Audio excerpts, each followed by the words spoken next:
just chatted with Steinhauer, self-proclaimed doctor. I was able to have a theory of variability. It's just a unified field theory.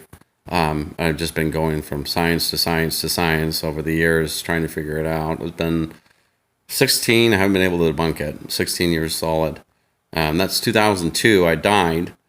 Woke up in the ICU. I was being poisoned with heroin. I didn't know. That was my ex, and I don't know what else she poisoned me with, but I have so many neurotoxins in my body. Spider venom, pesticides, herbicides, dry cleaning solvent, which is in the army. People were washing their hands in the damn thing, but it cleans off all the grease and all everything that's on the parts. Like, even it's like really like, grease like Vaseline thick. I think it's like 10W, no, 10W, I can't remember what it is, but most of it was like 10 weight from the hydraulics I worked on. But if you have to go clean a part, you go in the solvent tank and it strips all the oil off of it. But that stuff's really bad for cancer.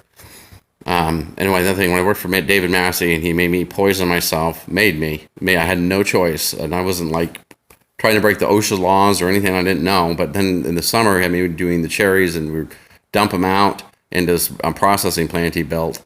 And I got like a dead squirrel was one of the things that went across the stick belt to pull the sticks off. And it just like when I touched it, it's dissolved and everything dissolved bone, everything, this green squirrel, everything just dissolved instantly. And it was then soaking in the cherries for years. And it was the pickling temperatures that were putrid, like over 100 degrees, sitting out in the open with no roof. These bins just stacked up.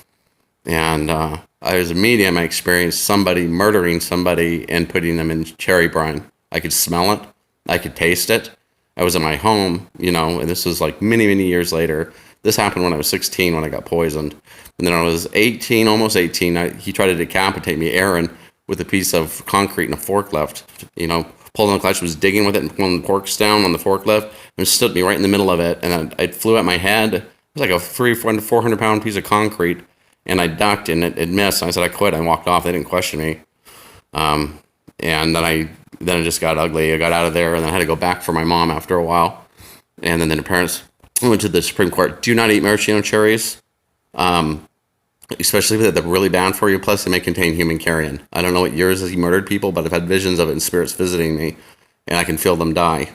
One of them had the shot lady got shot in the chest. I think she got raped, and then she got shot in the chest, and I could feel like the burning going into her chest and the cavity of like the brine, which is like toxic as hell. It burns everything, your lungs, your eyes, your throat. I had to mix this stuff too. They made me do that, and it's a toxic chemical that comes from it when you mix sodium metabisulfate with any kind of acid, and it was citrus acid you put in. And then he also used solar salt, like the stuff you use in water softeners. Yeah, and you're not supposed to eat that stuff.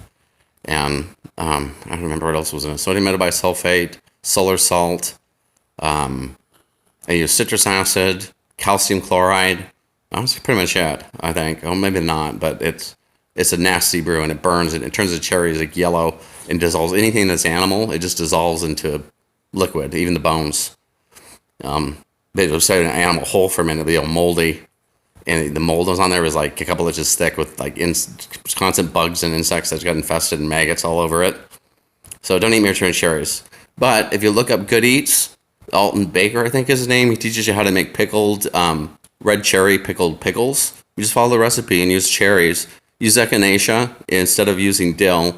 And then you when you're done pickling it, and this is a process I'll talk about in a little bit, and I'll come back and tell you how to do it. But when you do it, when after about 3 weeks, when the cherries are processed enough, and then the lactic acid builds in there, you add like a cup of sugar and 3 cups of sugar and 2 packets of like red cherry Kool-Aid. Much better. You like those better, and they're fun to make. Have a good day. Love you.